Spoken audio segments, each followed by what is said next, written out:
is who they are, but they're winning, and they're doing a lot of timely winning. Even last night, it was their 9th comeback victory of the season. And also Kenny Gajewski's 82nd win over a ranked opponent, 7th of the season for Oklahoma State. All right, tell us everything we need to know about Ryan Maddox. Well, this is a big start for a freshman. It's going to throw low 60s, high 50s. Of course, she is left-handed, so that is the key look.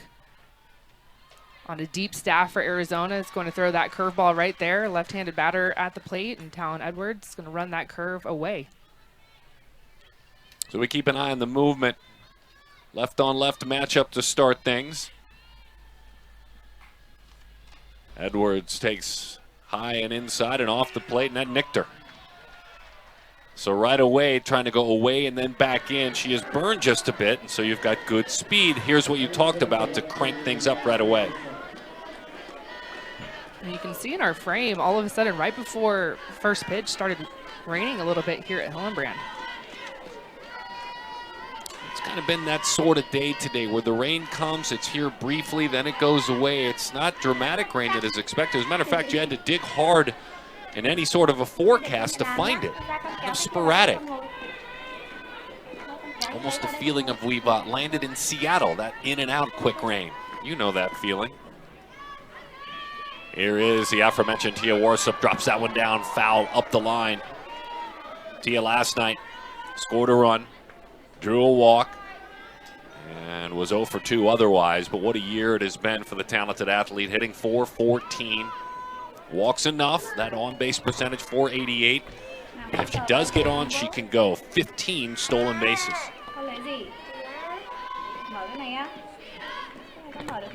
They defense her tight accordingly as she offers it that one. Runner on the move, active and a stolen base.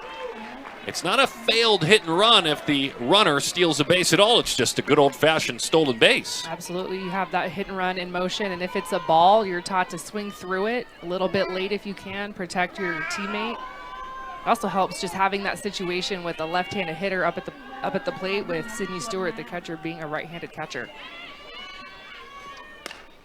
Rolls that one to the middle of the diamond. Diving attempt by Beal. Oklahoma State sends the runner on around. The throw is high. The tag on the helmet. Safe at the plate. And Oklahoma State strikes first. Aggressive on the base paths. That hit batter comes around to roost. 1-0. Well, it took all 7 innings yesterday for the Cowgirls to get going offensively here, setting the tone just quickly in the first. Simple softball. Getting on via the free pass and the hit by pitch. Stealing over to second base, and just how good that hand eye is there from Tia Warsup. Not doing too much, just letting the ball get deep, seeing it up the middle. Here was last night's hero, defensively and offensively, Rosie Davis. She took a pitch, and I'm thinking that the pitch she dealt with from Stoddard last night, I think Miranda wanted it a little further in, and she was ready for it. Just dropped the bat head on the softball and crushed it to one of the deepest parts of the ballpark. And it's funny, when it sailed out of here and turned out to be the decisive 3-run home run, there was absolutely no doubt that it was gone the moment she hit it. The reaction here from Davis was so good, just swinging, hands up in the air. Of course, the coming home to your teammates, knowing that swing could take you home. 36 RBIs on the year. Last year it was 33 RBIs, so that's what you hope to do as a player. 1 year, first year, put up your numbers. Year 2, sophomore, add to those numbers, and on you go.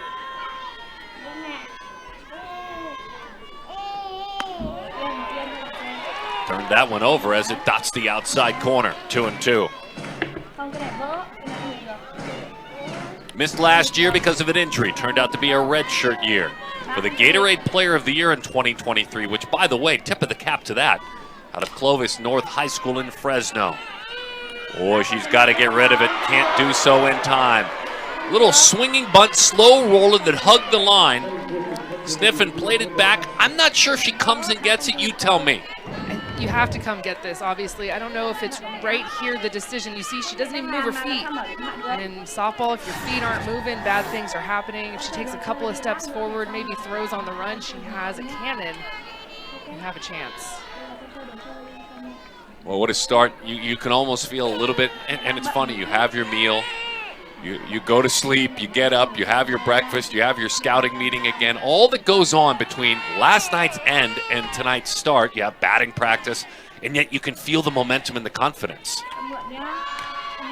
Settles that bunt right outside the circle.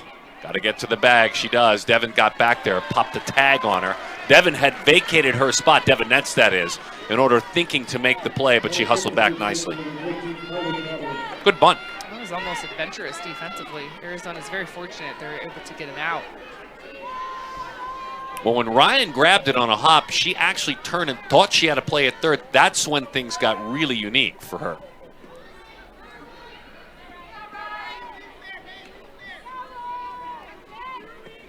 Godwin takes low and inside. Carly Godwin, a sophomore. Some good, talented young players, and you talk about Warsop and Davis and Godwin, the future of this program.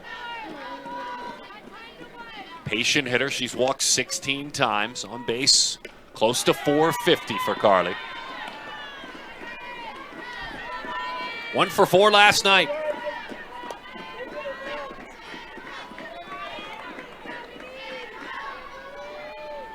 Corner infield even with the bag. Outfield straight up. 3-0 the count. Mike Bartling behind the plate. Here's a bit from the crowd here. Brett Higgins is at first. Smokey Eads is at third, a.k.a. my bestie, as he was called last night. That's right. Spun that one in. Now a called strike. And some words coming from that first base coach's box. All right. Mike Bartling already knowing that everyone cares about him here tonight.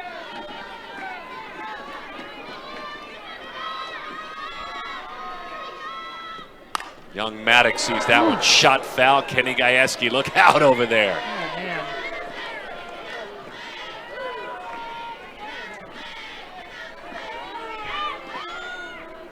Yeah, back up a little bit. I will say, Coach Gajewski did a really nice job getting down the line to send Talon Edwards home. He had kind of been behind the box there and really hustled, got in position to make sure that send his Cowgirl home, but I don't know. Runner at second, I might back up a little bit more with Godwin at the plate. Eski's first year as the head man with this successful program back in 2016. That one is rolled, fair ball. That one heads toward the corner. That will plate a couple of runs. Carly Godwin gets it done. The Cowgirls lead it by a score of 3-0.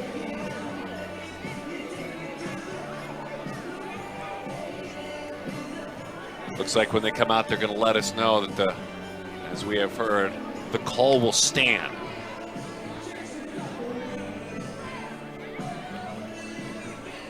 Smokey Eads lets us know.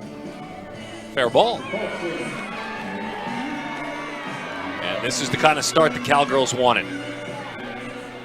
We talked about, the live RPI and what that was able to do for them with this road win last night. They bounced 4 spots. It's unofficial, but it's 16 right now. Arizona at 14. You win a series and do so tonight, it even helps more. You can only go so high. There's teams above you that, won't drop. Here's another fun athlete to watch. Seeing her Wednesday and now last night, Megan Delgadillo takes a strike over the outside corner. Good spin on that one, pitch number 18. 357, 414 on base percentage. And another big-time speed threat. Lifted left field, that's where you want Delgadillo hitting the softball. Good pitch. And a coveted second out, down 3-0. Dakota Kennedy makes the play out there, the Gold Glover in left. It's beautiful now. Rain has stopped, and you can see how clear it is out there. Not having to fight any sun on that left side of the field. That's a pretty shot. Clouds have come to life, certainly. You saw the rainbow as we came on the air. Claire Tim has really been seeing the softball well. So last night, first at bat, you noticed something about the approach, right? Yeah, she was dialed in. And from the first at bat, how many pitches she saw. Just first time seeing Devin Netz, very comfortable, the junior, and she's hitting down at the bottom of the lineup. Yesterday was in the 8-hole, gets moved up 1 after a home run. You move up a spot after a big night. Kennedy High School in Southern California is where she played, far enough away to move the runner to third. And then by at bat number 3, you knew something good had to happen, and this was it. You can just tell when a hitter is dialed in. And Claire Tim was dialed in, and this wasn't even a bad pitch, just goes up to get it out the reach of Dakota Kennedy, and the celebration was on, and that was the life that spurred that 4-run inning in the 7th for Oklahoma State. It's all started by that swing, Claire Tim. Runner at third, another chance for Tim, 1-1 the count. Just missed the inside corner. Stewart doing her best to present behind the plate the pitches for Mike Bartling. Excellent defensive catcher, game caller, and pitch framing is one of her strengths as well. 2-2 the count. Really haven't seen any off-speed looks from Ryan Maddox. It's been mostly just curve to both sides of the plate with the back door against the left-handed hitters and just the regular running away. You know it's going that way and you lift it that way. On the 27th of March against Georgia Tech. There's a nice history in what she has accomplished. Originally from New Mexico, Artesia, New Mexico. Couple of years, nearly 300 innings for the Baylor Bears. As that one's lined down the left field line and it's foul. You were talking about Dakota Kennedy. There were a couple of times where Oklahoma State last night shut her down at a really opportune time. 2 big at-bats, they got her. That was the All-American showdown between Kennedy and Malin in the circle, and Malin won both of those big matchups where there were runners threatening and in scoring position. Got 2 big ground ball outs to second base. Having another incredible year, Kennedy. Hits that one firm on the ground. Let's see how far. It rolls all the way to the wall. She touches second. She's looking at 3. Dakota with the triple.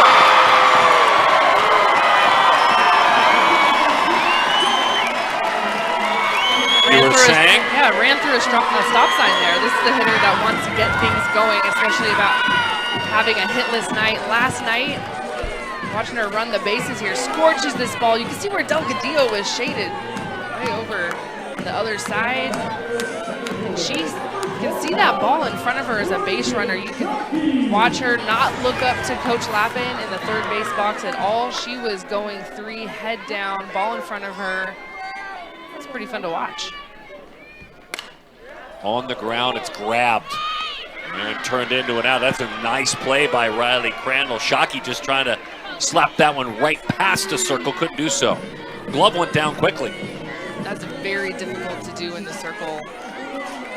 Minimal reaction time, presence to look Kennedy back at third, make the out at first. Kaya Altmaier, 1 of 2 last night, had a walk, so reached base a couple of times. 0-1 the count to Kaya. 4 home runs, 35 walks to go along with those 45 hits. So as far as OPS is concerned, you can't get much better than this 3-hole hitter, slugging .670. On base of close to .550. That screwball dips outside, 1-1 the count.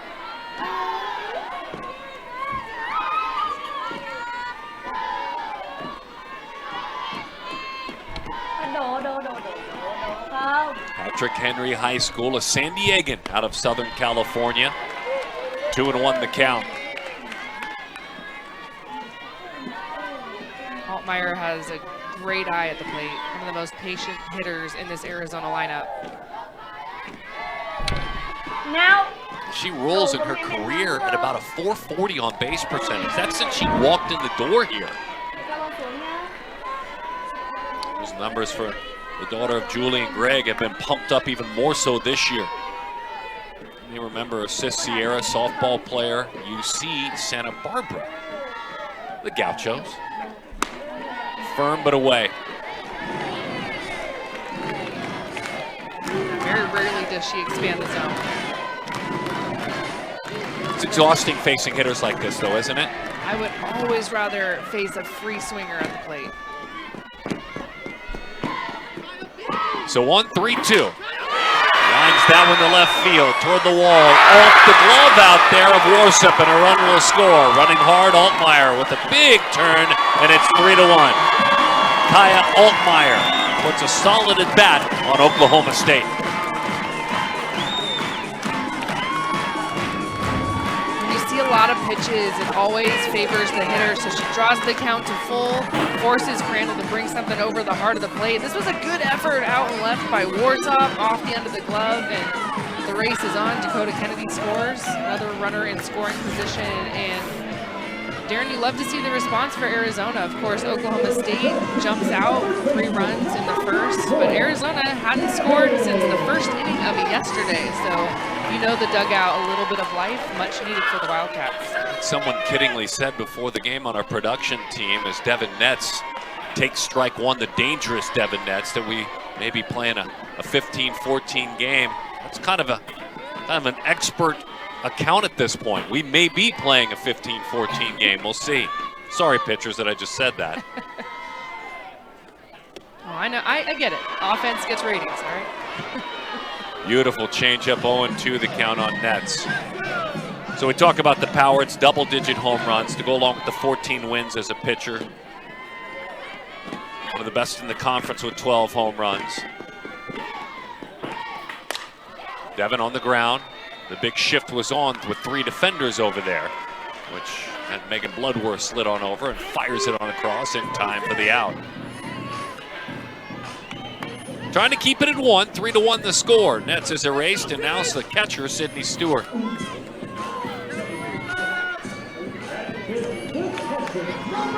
It was a great moment last night when the ballpark had emptied and the teams had met with their prospective coaches down each side, right field, left field line.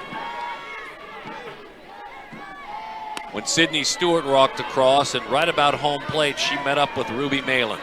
Her foe the entire night, but her battery mate for a couple of years at Washington, and they embraced, and it was emotional. You pointed it out to me, it was pretty touching. You know, you don't do really much fraternizing during the game. Right. But you could tell how close they were during that moment. They both broke down. Yeah, it was really sweet watching them two just catch up, and there was a long hug and a lot of laughter, of course. Pitcher-catcher bond, obviously always so special, and you spend a lot of time together in the bullpen on the road, and both going their separate ways, transferring from Washington, but of course finding their way back together, competing on the other side here in the Big 12. I got her.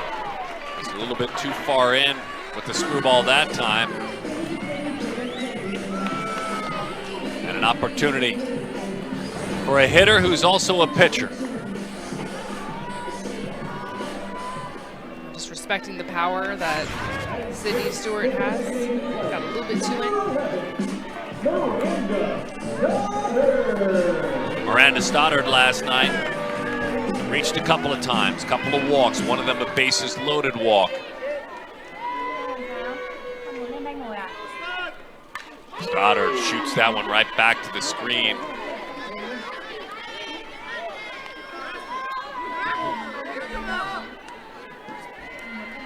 Hard to argue with those numbers, isn't it? 11 home runs, 32 runs batted in for Stoddard. And an OPS of more than 1,400.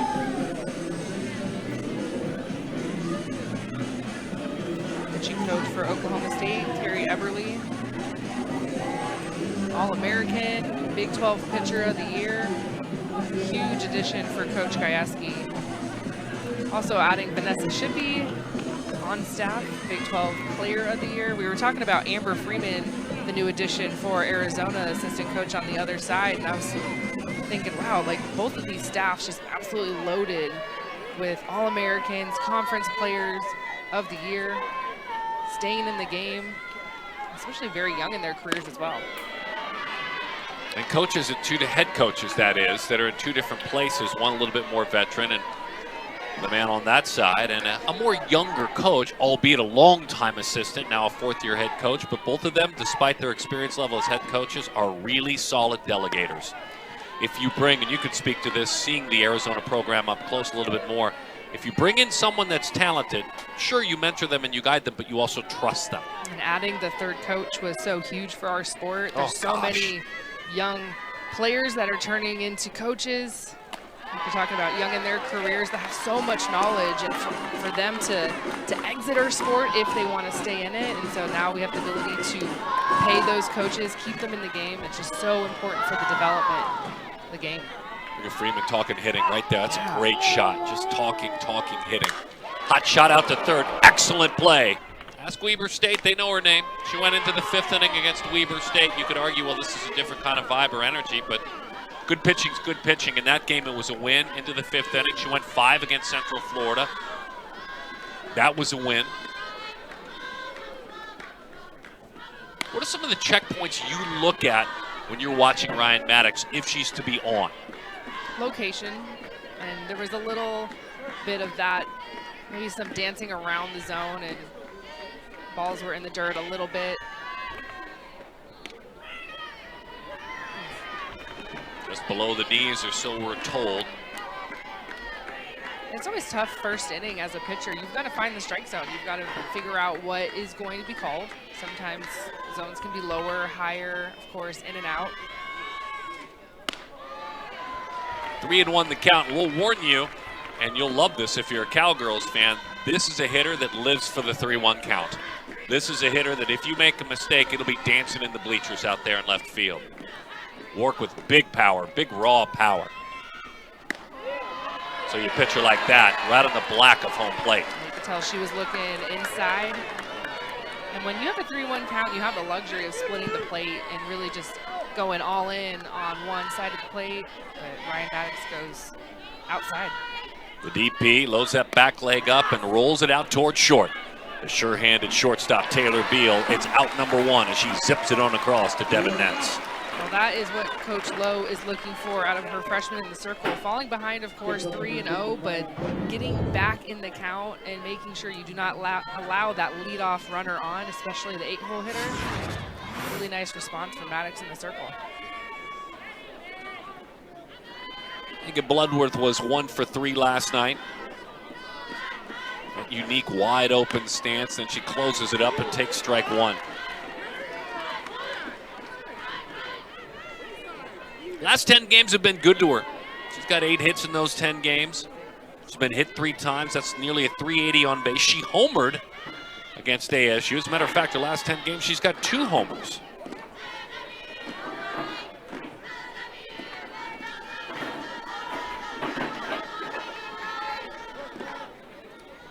Cordell, Georgia, Crisp County High School. And all you CPAs listening out there, tax accountants, don't talk to her about this time of year because all the accountants are just dead right now. It's tax season. She is an accounting major, though. Don't warn her about it or she'll jump out of that major. Tell her what it's like April 16th. She lifts that one foul. Did you turn in your taxes yet? Yes.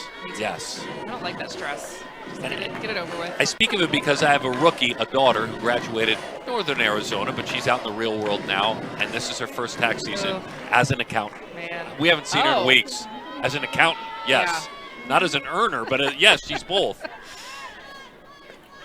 So we just have to, don't warn Megan Bloodworth. Tell her what April 16th is like. Once May comes around, you can come out of hibernation. Nice job, by the way, behind the plate by Sydney Stewart. Bloodworth, the daughter of Joe and John. Well, she put a good at bat on her. Making her throw a lot of pitches in this inning, and that just helps Edwards and Worcester. They're getting now another look at the craftiness of Maddox.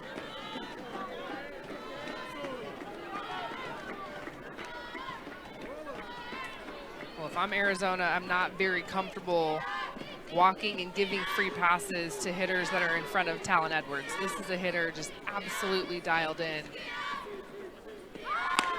Homered in the Super last year against Arizona. And then had 3 hits last night.